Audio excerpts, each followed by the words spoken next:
Over the past few years, it's felt as if skiing and snowboarding have all but exploded in popularity. Visitation levels have reached all-time highs, crowds have been becoming more and more of a reality on weekends, holidays, and even some weekdays, and some mountains are even starting to cap ticket sales or require parking reservations. So this begs the question, if skiing and snowboarding are so insanely popular now, why hasn't anyone announced any plans to build new ones? Well, it turns out there are a ton of reasons for this, and the barrage of factors is actually so extensive that the trend of no serious new ski resorts extends all the way back to the 1980s. In this video, we'll cover the circumstances that led us to the resort development stalemate we find ourselves in today, whether there have been any attempts to break it, and whether there's anything we can do about it. Let's jump right into one of the most discussed questions in today's winter sports world. Before we take a look at what stopped ski resorts from being built in the United States, we should probably take a look at how their development started in the first place. Skiing in America began as a niche activity introduced by Scandinavian immigrants in the late 19th and early 20th centuries. Early adopters practiced the sport in snowy regions like the Northeast and the Sierra Nevadas, where rudimentary skiing facilities began to appear. Several small hills spurred up in the early 1900s, including Colorado's Howelson Hill, which is the oldest continuously operating US ski resort today. Skiers relied on basic rope tows in natural snow, making the experience both rustic and labor-intensive. And while a few names that we all know today emerged by the 1930s, including Stowe, Sun Valley, and Alta, skiing remained a small-scale pastime pursued by local communities during this time, rather than a mainstream recreational activity. But a turning point for skiing's popularity was the United States' involvement in World War II. The creation of the 10th Mountain Division, which was an elite group of mountain troops trained to fight in snowy terrain, helped elevate skiing from a niche hobby to a widely recognized activity. Soldiers trained in Camp Hale, Colorado, which is due south of present-day Vail, where they honed their skills in skiing, mountaineering, and wartime survival. After the war, many veterans of the 10th Mountain Division became ambassadors for the sport, founding or managing ski resorts across the country. Resorts like Aspen and Arapahoe Basin owe much of their early success to these veterans' passion and expertise. In addition, wartime infrastructure projects, such as mountain roads and railways, helped make once remote mountain regions accessible for future resort development. Other economic factors helped too. In the late 1940s and early 1950s, the post-war boom gave rise to a new American middle class with more disposable income and leisure time. While skiing was once considered a sport for elites, it now began to attract a broader audience. As skiing grew in popularity throughout the 1950s, the mountains kept getting easier and easier to reach. Improved highways and the growing popularity of air travel made it easier for people to reach remote mountain destinations that were previously way too impractical to get to. At the same time, ski technology was evolving rapidly. Innovations in ski lifts, grooming equipment, and safer ski gear transformed skiing into a more accessible and enjoyable activity. Chairlifts became the new norm, whereas in decades past, visiting a resort often involved rope tows and surface lifts. This made it much more practical to build bigger and taller resorts than in years past. Resorts including Mammoth, Squaw Valley, now Palisades Tahoe, and Taos Ski Valley emerged as leading destinations during this time, drawing both seasoned skiers and beginners alike. By the 1960s, the ski industry was booming. This period saw an explosion of resort development, driven not only by skiing's popularity, but also by lucrative real estate opportunities. Many resorts were built as part of broader ventures, with developers selling condominiums and vacation homes along ski passes. Another thing that made large-scale ski resort construction feasible was public land leases. The Forest Service worked with developers to open vast tracts of land for skiing, leading to the creation of resorts that are well known today, like Vail, Park City, and Jackson Hole. A whopping 118 US ski resorts that are still operating today opened in the 1960s, nearly doubling the amount from the previous decade. But just as fast as it exploded in growth, essentially all major ski resort development came to a halt with what felt like the snap of a finger. After 6 notable resort debuts in 1972 and 1973, serious future developments were suddenly nowhere to be found. So what exactly happened? Well, in the early 1970s, new ski resort development slowed to a crawl, with an almost overwhelming compound of factors driving the change. The first and most obvious one of these was the saturation of conspicuously prime locations following the rush to build in the 2 decades prior. By 1973, a lot of the best locations for ski resort development in the US had already been claimed. The previous decades capitalized on accessible mountain ranges with favorable snowfall, suitable terrain, and proximity to population centers. Prime areas in Colorado, Utah, California, and Vermont had long been developed, leaving fewer viable locations for new large-scale resorts. One factor was the slowdown in highway construction during this time period. The resorts built during the mid-20th century were strategically positioned to take advantage of infrastructure like highways, and with fewer new interstates being built, much of the remaining undeveloped terrain was either too remote or lacked the consistent snowfall needed to sustain a profitable operation. But while the saturation of the best locations helped slow down resort development, it was nothing compared to the slate of environmental regulations that appeared around this time. In the late 1960s, public opposition to large-scale construction on public lands increased dramatically. Many of the largest ski resorts in the US had developed by leasing land from the US Forest Service, but obtaining new leases for development suddenly became exceedingly difficult. A major turning point was the enactment of the National Environmental Policy Act in 1970. This act introduced stringent environmental review processes for projects involving federal lands or funding, requiring detailed assessment and approval from numerous agencies. While the act was incredibly impactful in its aim to safeguard natural resources, the additional layers of bureaucracy, such as environmental impact statements and public comment periods, made it far more challenging and time-consuming to develop new ski resorts. Projects that previously required a single permit might now need approval from dozens of agencies, ranging from the Forest Service to the Environmental Protection Agency. For developers, this created significant delays and increased costs, often derailing projects entirely. Additionally, laws such as the Clean Water Act of 1972, the Endangered Species Act of 1973, and the National Forest Management Act of 1976 further complicated resort development. The Clean Water Act restricted alterations to rivers, streams, and wetlands, making it difficult to construct resort infrastructure such as roads, snowmaking reservoirs, and base villages. The Endangered Species Act provided strict protections for threatened and endangered species, meaning any proposed ski area had to prove it would not disrupt critical habitats. This was especially impactful for developments in alpine environments, where species such as the Canadian lynx and the spotted owl resided. Meanwhile, the National Forest Management Act required the US Forest Service to create comprehensive land management plans, which, on the whole, placed greater emphasis on conservation and recreational balance than the more development-friendly attitudes of years past. Given how many resorts had been built through public land leases, this act had huge implications for future large-scale ski area developments. The 1970s and 1980s also saw a rise in citizen activism and environmental litigation.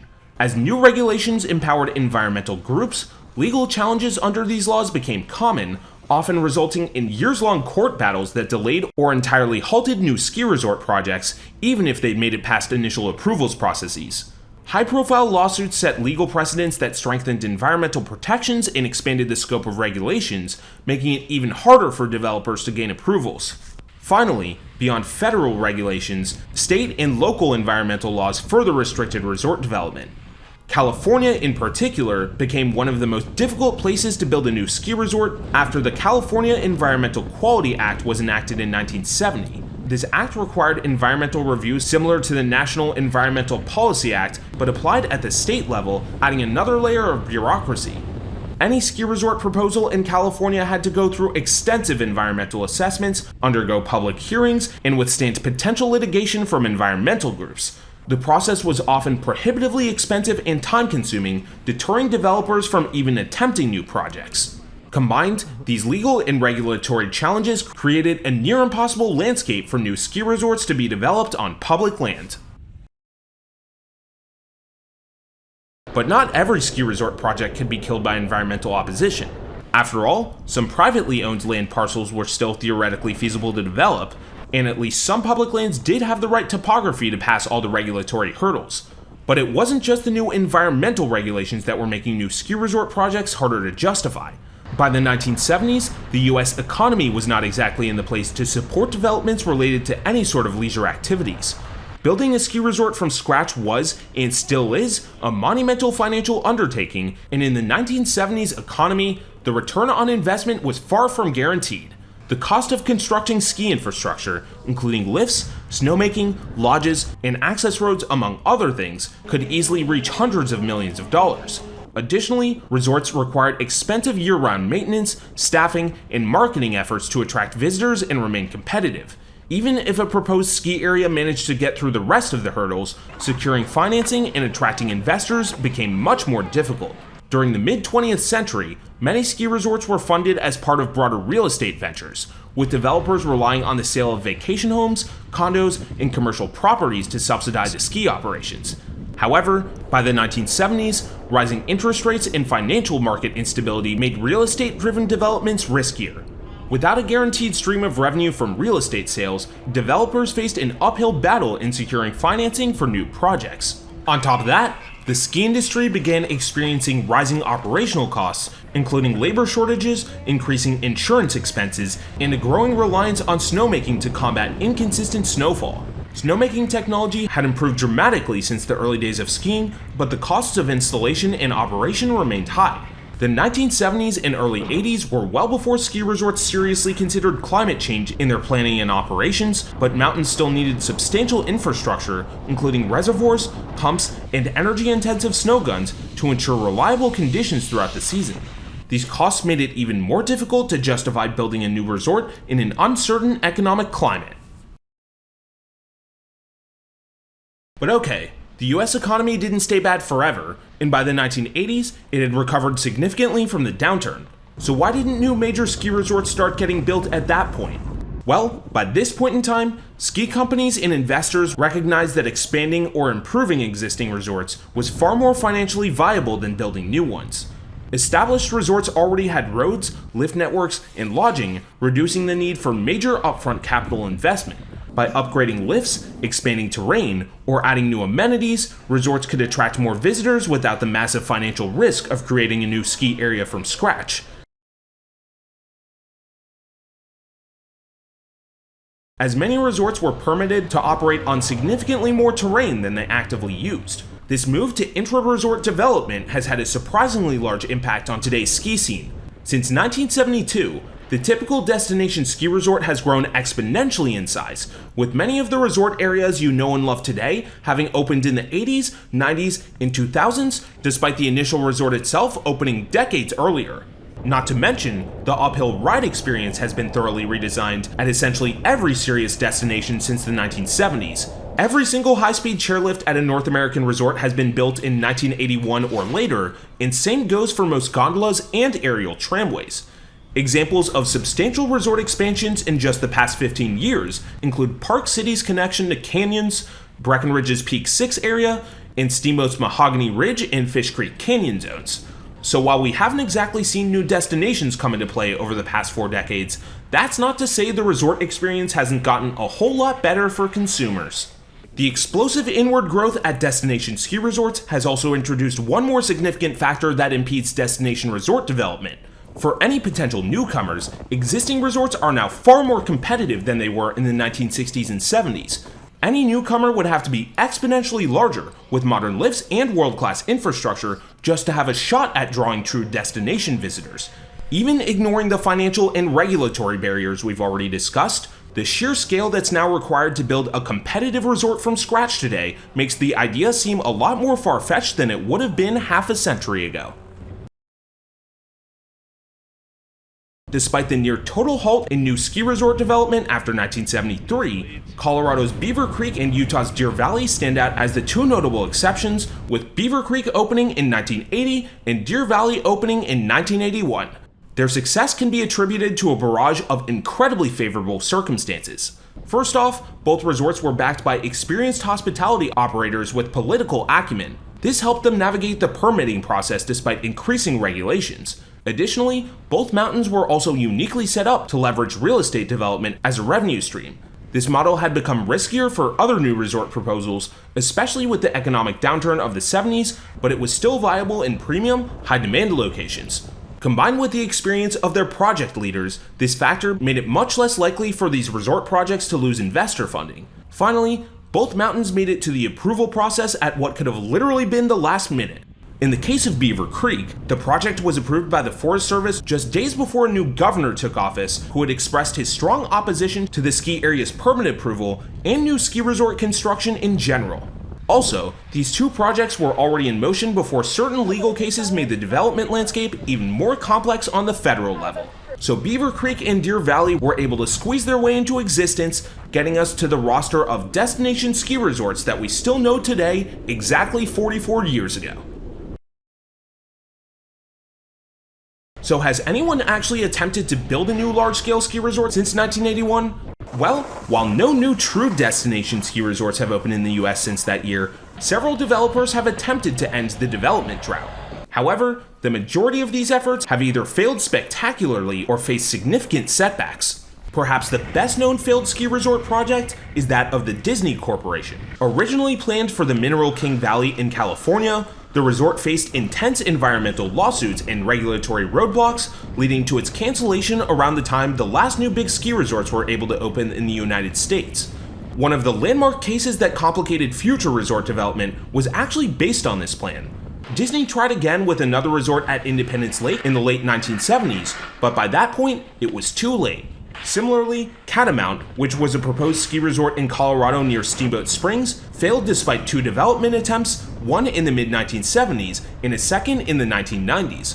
Originally envisioned as a new destination resort that could be used as a venue for the 1976 Winter Olympics, the project went under after its developers went bankrupt in the wake of the declining economy. The plan was resurrected 2 decades later, and it actually received initial approval from the US Forest Service after obtaining all necessary environmental permits. However, the project still faced local opposition due to its impact on housing, and due to a range of factors, developers eventually lost their financial backing for the project. The permit to develop Catamount expired in 1998, and legislation has since been introduced to turn this area into a federal wilderness area. The most recent attempt at a new full-scale US destination ski resort was actually pretty recently, with Mayflower Resort in Utah. Located adjacent to Deer Valley, the project aimed to develop 3,700 acres of skiable terrain along a luxury real estate community. Mayflower was designed to follow a business strategy similar to Deer Valley's when it first opened, prioritizing high-end lodging, capped skier numbers, and an emphasis on a premium experience. However, as the project moved forward, Mayflower was absorbed into Deer Valley instead, effectively preventing it from becoming an independent resort. While the ski terrain itself is already in the process of being developed, it will not exist as its own distinct resort. This shift is just another example of how, rather than creating new standalone resorts, developers are increasingly tying projects into existing ski infrastructure, reducing capital risk and regulatory hurdles. Certain other developers decided to take other routes. One of the most interesting proposals in recent years was Bluebird Backcountry, a ski resort concept that opened in 2020 in Colorado.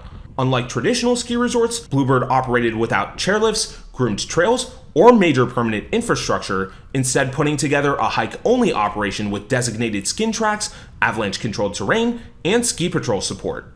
However, despite a much easier environmental process than a traditional resort and strong community interest, Bluebird Backcountry struggled financially. For many people, it was hard to justify paying to earn their turns when they could just do the same for free in the true backcountry. After 3 seasons of operation, Bluebird Backcountry announced its closure in 2023. But while large-scale ski resort development has been rare since 1981, some smaller ski areas have opened successfully during this period. While most of these mountains have been smaller local hills, a few of them are worth mentioning in terms of their impact on the ski scene. First off, we have Southwest Colorado's Silverton Mountain, which opened in 2001. This resort succeeded by catering exclusively to expert skiers and backcountry enthusiasts. With just one chairlift and a guided access model for most of the season, Silverton kept costs low while avoiding the regulatory and financial hurdles that have plagued larger projects. In addition, the resort's remote location in southern Colorado meant it was not competing directly with larger ski resorts for casual skiers. Another success story is Mount Shasta Ski Park, which opened in California in 1985. Unlike many failed projects, its development was brought about by a bittersweet circumstance. An older ski area had previously operated on Mount Shasta before being destroyed by an avalanche in the late 1970s. While the ski slopes themselves would be developed in a new location, the historical presence of a resort in the vicinity allowed developers to build on an existing foundation rather than starting from scratch. In addition, the resort's mid-sized, regional focus helped it avoid the financial risks of a full-scale destination resort.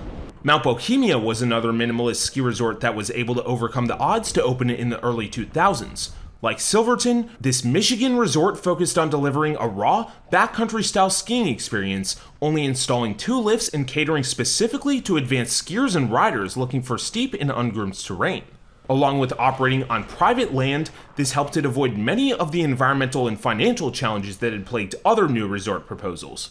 Finally, we want to cover what was probably the last serious attempt to build a true independent destination ski resort that actually made it to reality, though whether it truly succeeded is heavily up for debate. Idaho's Tamarack Resort opened in 2004, marking perhaps the most ambitious ski resort development since the 1980s. The resort cleared regulatory hurdles largely by building on state-owned land instead of federal land, and it debuted with just over 1,000 skiable acres, making it bigger than most local hills, though still smaller than major destination resorts. In addition, the resort had an extensive base village planned out. However, Tamarack may have bitten off more than it could chew. Financial difficulties led to bankruptcy in early 2008, forcing the resort to shut down entirely in 2009. When it reopened a year later, a bank foreclosed on one of its main chairlifts, dramatically reducing its skiable terrain. Though Tamarack eventually replaced this lift and completed its base plaza years later, and the resort continues to tout ambitious expansion plans, its rocky financial history underscores why so few developers are eager to enter this space. Lastly, there have been a handful of truly high-end resorts that have opened since the 1980s, but you can't go to them. The first major example of this model was Yellowstone Club in Montana, which opened in the late 1990s as the first true private ski resort in the US. Despite financial problems in the late 2000s, it still operates today. More recently, Wasatch Peaks Ranch in Utah, which first opened in 2021, has followed a similar approach to Yellowstone Club, although it has faced legal battles from local residents. Beyond fully private resorts, exclusive snowcat-accessed operations have emerged as a high-end alternative to traditional ski areas, providing a backcountry-style experience at an ultra-high price point without the need for costly lift infrastructure. So, a significant array of factors have kept any truly meaningful new resorts from making their way to reality in the United States over the past 4 decades. Sure, a few new areas have opened, but they've all been incredibly niche, locally oriented, or not open to the public. The ski scene has still seen incredible improvements over the past 4 decades, with skiable terrain areas, resort infrastructure, and other creature comforts all experiencing substantial improvements in that time frame. However, it seems pretty clear that the era of new resort mega development is well over, and from economic, environmental, and competitive perspectives, it doesn't seem like that's likely to change anytime soon. If you found this information helpful, be sure to like and subscribe, and hit the bell so you don't miss any of our content. And special thanks to our Peak patrons. For more information on over 100 ski resorts around the world, check out peakrankings.com. See you for the next one.